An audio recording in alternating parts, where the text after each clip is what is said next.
Allora, siamo tornati insieme, abbiamo visto che c'è una normativa cogente, molto importante, come ci diceva l'avvocato. Avvocato, richiedo la parola a lei e dopo parleremo anche alla dottoressa, perché va inquadrato, c'è un ruolo importante che hanno i criminologi, no? Ce lo diceva prima. Assolutamente. Poi abbiamo visto il caso, la testimonianza di questo ragazzo che racconta è stato bullizzato, tutta una serie di situazioni attorno a lui non certo felici, però rappresenta purtroppo tanti casi. Perché un criminologo, un sociologo, e dopo chiediamo a loro che ruolo hanno? Sì, adesso gli anticipo l'intervento. Loro hanno un compito importantissimo, soprattutto nel momento in cui si va a redigere la querela da parte del soggetto bullizzato, che finalmente ha deciso di uscire allo scoperto e di denunciare i bulli, e questo sarà molto più importante adesso che c'è questa nuova normativa di cui parlavamo. La loro importanza è perché loro ascoltano il soggetto bullizzato per tantissimo tempo e poi redigono la cronistoria, proprio la storia che questo soggetto ha subito, in maniera che sia tutelabile e leggibile da parte del pubblico ministero. Quindi è un grossissimo ausilio che viene dato a noi avvocati quando poi andiamo a redigere la querela, perché noi siamo molto bravi a inquadrare la fattispecie nel reato, in questo caso ancora più semplicemente perché appunto è diventato un reato vero e proprio, ma loro sono molto bravi a rendere la querela intellegibile e capibile da parte del pubblico ministero. Dottor Corrao oppure dottor Segato, decidete voi chi vuole rispondere a questo, ovvero che cosa fate voi sostanzialmente? Guardi, in buona sostanza l'avvocato ha risposto su quale sia il nostro ruolo. Per me, per me il dottor Segato, quello che lui ha detto, ascoltiamo per molte ore le persone, ha un termine ben specifico, si chiama criminogenesi. Noi dobbiamo e vogliamo, nei reati in cui la psiche e le dinamiche psicologiche di una vittima sono o compromesse o comunque sono state portate alla possibilità di essere compromesse, noi andiamo a cercare quelli che sono le motivazioni alla primigenie di questi comportamenti, di questo tipo di danno che potrebbe subire. Come esempio porto il filmato che abbiamo visto, e le chiavi del discorso di Emanuele, le parole chiavi sono solo, buio, solitudine, silenzio, e come conclusione mi meritavo tutto ciò. Quel mi meritavo tutto ciò per noi può significare che Aspetti che l'abbiamo persa un attimo, può significare che cosa? Qualsiasi costo lui doveva far parte. Aspetti, l'abbiamo persa. Abbiamo perso la padella, può significare che cosa? Niente, qua il collegamento non c'è di supporto. Può significare che, non può significare che Emanuele in questo caso, dato che stiamo parlando di Emanuele, di tutto avrebbe fatto per far parte di quella cerchia amicale, anche incolpare se stesso per non avere le caratteristiche tipiche per poter entrare in quegli ambiti, in quelle organizzazioni, in quegli ambiti sociali. Noi durante le denunce, durante le querele, ascoltiamo per ore ed ore le persone, in ultimi casi, non scherzo, stiamo parlando di 8-9 ore di ascolto consecutive. Dal momento in cui riusciamo a rompere quella barriera di riservatezza che la vittima mette davanti in determinati uffici, che possono essere magari quelli di polizia, quelli meno adatti. Nei nostri ambiti noi cerchiamo quella che si chiama criminogenesi dell'evento. La criminogenesi dell'evento implica di ricercare tutte queste motivazioni per poi circoscrivere determinati tipi di reato che verranno comunque indagati dalla magistratura come reati singoli. Non sappiamo ancora se questa nuova legge farà in modo che possano essere conglobati in una serie di reati contigui e correlati tra loro. Questo qualcosa c'è di più, certo, di più grave, assolutamente. Grazie, dottore. Dottoressa Filieri, Presidente, a questo punto che cosa si profila? Che percorso, ci può essere un percorso di superamento di questo stato di vessazione psicologica in cui versa chi ha subito questi atti, al di là delle testimonianze di Emanuele, del suo epilogo, che però è dettato da un fatto gravissimo, insomma, è andato in overdose, poi si era drogato, non tutti si drogano, non tutti finiscono in overdose, non tutti hanno l'illuminazione, anche per aiutare le famiglie, per capire meglio.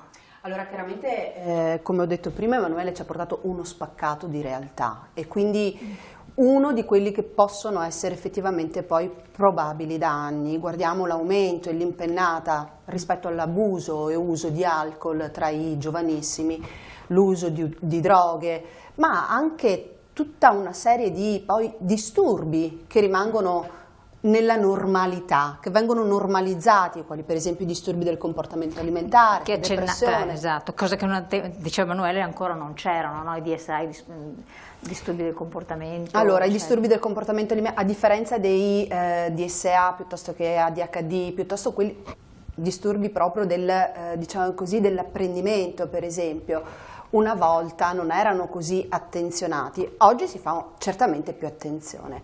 Ora, una cosa io vorrei dire, allora noi abbiamo strutturato all'interno della Fondazione Libera questo lavoro in equipe perché pensiamo che questi possano essere, diciamo così, gli interventi che portano ad avere un risultato, non è il singolo avvocato che lavora per sé oppure il singolo perché psicologo. Tutti quanti coloro che sono qui presenti, a parte la figura politica che però ha avuto un ruolo importante nel portare alla luce questa attività, fate parte della Fondazione Libera, giusto? Quindi sì. Ha creato un'equipe, questo per dire che chi si dovesse trovare in questa situazione può rivolgersi all'associazione, certo che può. È di un'associazione senza scopo di lucro, insomma. Certo che può, assolutamente, può rivolgersi e deve rivolgersi. Attenzione, io vorrei però un attimino soffermarmi su un aspetto, e l'aspetto sul quale proprio vorrei accendere un attimo i riflettori è proprio rispetto alla norma. Molto spesso chiediamo a gran voce che ci siano delle norme. Puntualmente però quelle norme, una volta che le abbiamo, vengono disattese. Okay? Proviamo a pensare, e in questo sia il dottor Corrà che il dottor Segato possono certamente darci un ragguaglio, proviamo a pensare al codice rosso per esempio. Ora, dal momento in cui è entrato in vigore il codice rosso, io credo che ci sia stata un'impennata rispetto a quello che poi è il cosiddetto fenomeno dei femminicidi. Quindi non possiamo aspettarci che la norma sia un po' una sorta di deus ex machina, quindi non è che dall'alto poi la norma risolve il problema. Ora, noi abbiamo una norma, a questo punto è giusto e legittimo prendere consapevolezza non tanto e solo di quello che la norma ci impone, ma quello che abbiamo il dovere di fare, io continuo a ribadirlo a gran voce, come cittadini e cittadine in primis, come professionisti, come educatori, come famiglie. C'è un mancato coordinamento tra tutte queste figure, c'è uno scollamento rispetto a quello che è l'azione educativa.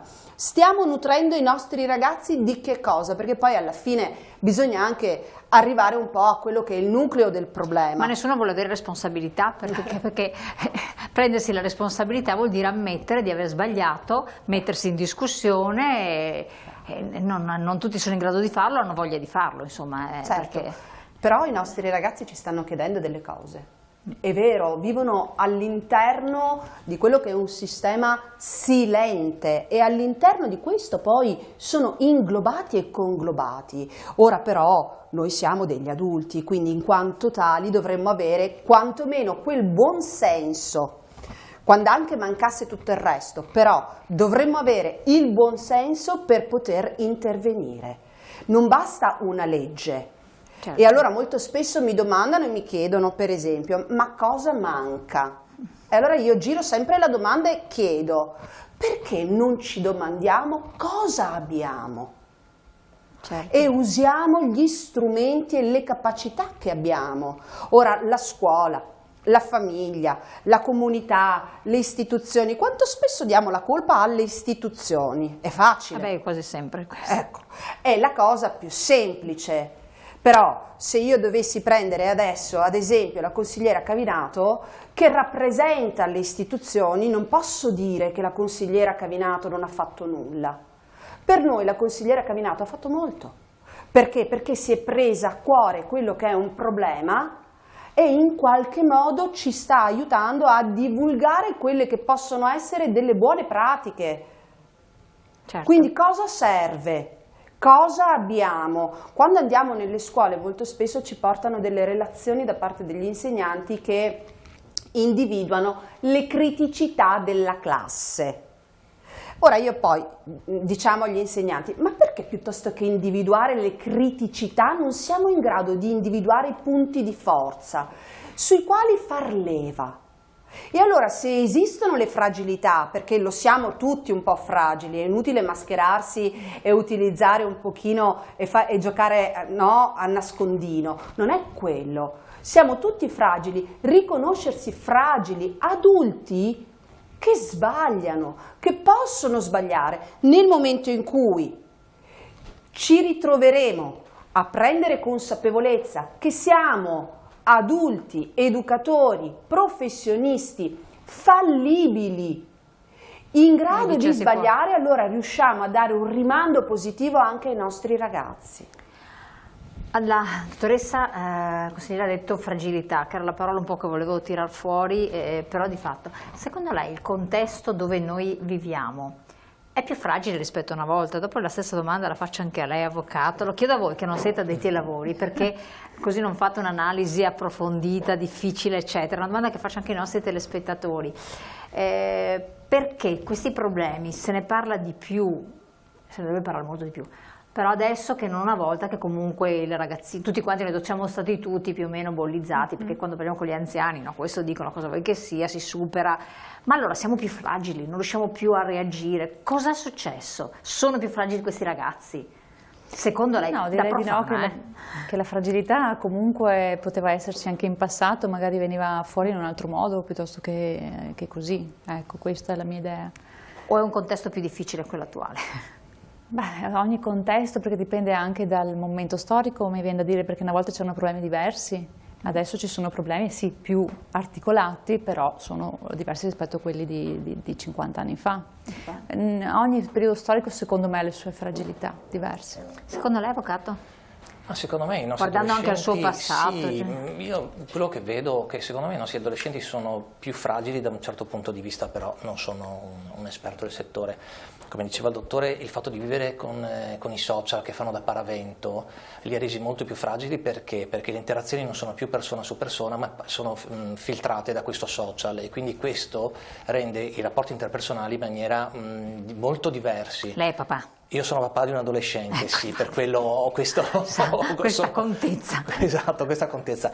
E mi rendo conto che anche mia figlia non è più tanto in grado, ma non solo lei, di dire le cose come in faccia ad una persona, ma le filtrano col telefonino, con i social.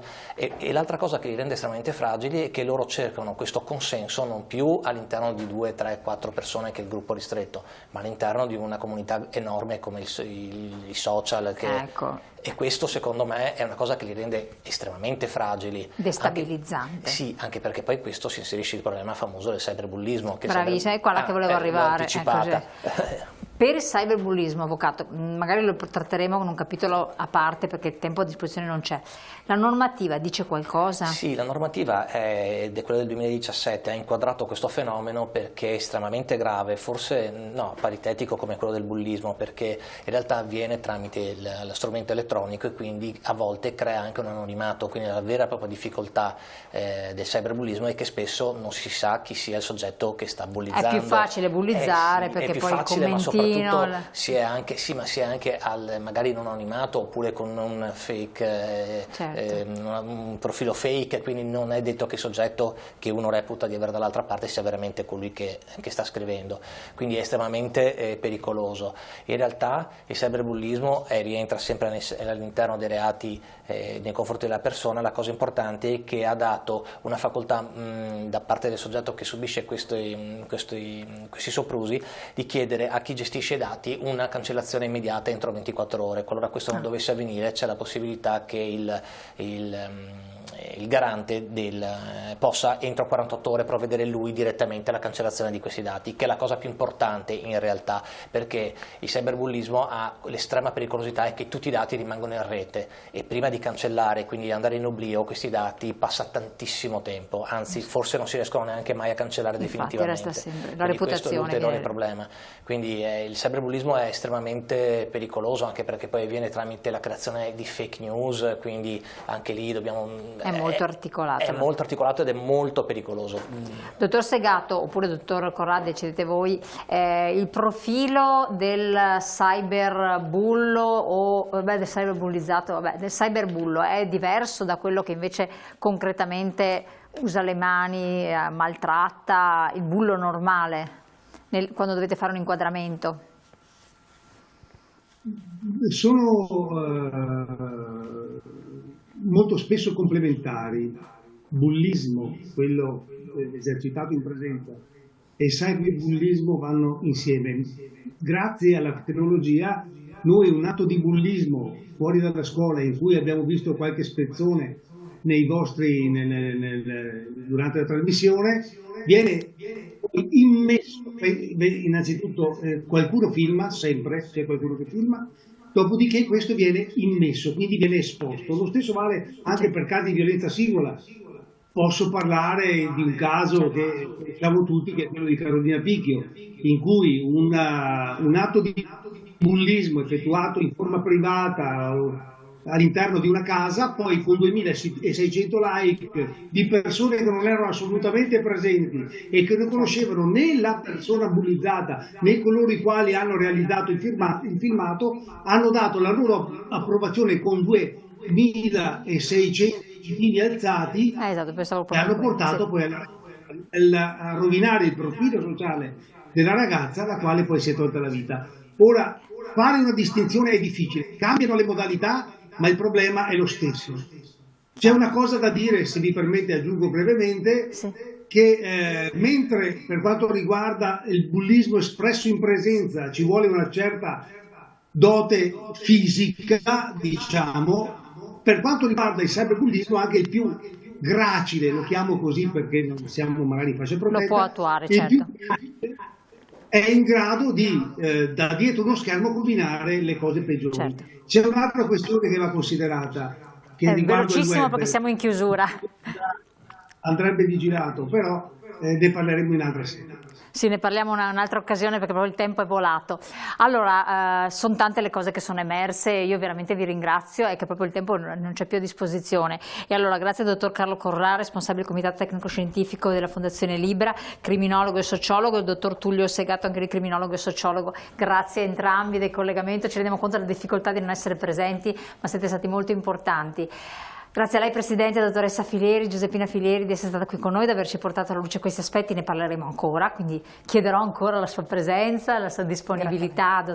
Avvocato Petti, grazie veramente, ci ha inquadrato una fattispecie anche sotto i profili, i risvolti, che non è di poco conto, bisognerà ancora parlarne naturalmente.